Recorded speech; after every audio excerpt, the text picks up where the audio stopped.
దేవరపుల మండలం సింగరాజుపల్లి గొల్లపల్లి గ్రామాలలో ఆదివారం సాయంత్రం ఒక్కసారిగా వాతావరణం మారి ఈదురుగాలులతో కూడిన వర్షం పడడంతో వరి ధాన్యం కొనుగోలు కేంద్రంలో ఆరబోసిన వడ్లు పూర్తిగా తడిసిపోయాయి, కొన్ని కొట్టుకుపోయాయి.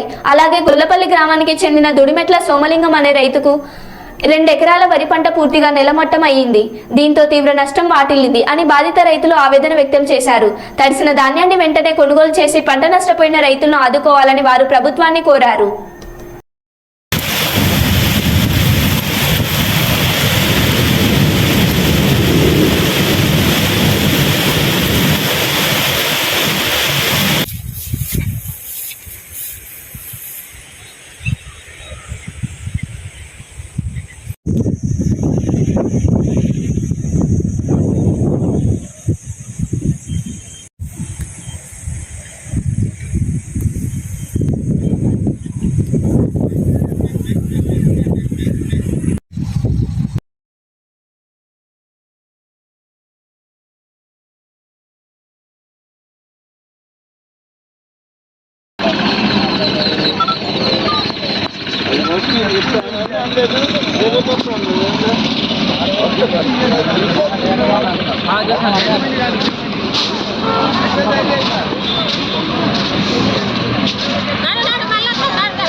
ఇప్పుడు మన రైతు మాట్లాడతాడు.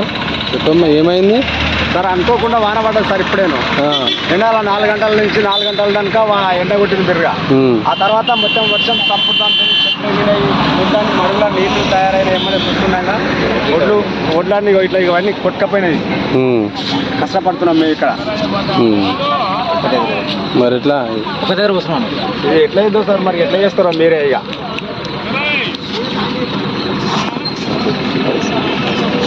గవర్నమెంట్ మాకు నష్టపరిహారం కట్టాలి. ఏమన్నా నష్టపరిహారం ఎంతో కొంత మాకు చూడాలి సార్. జర గవర్నమెంట్ మరి పట్టించుకోవాలి ఏదన్నా ఒకటి.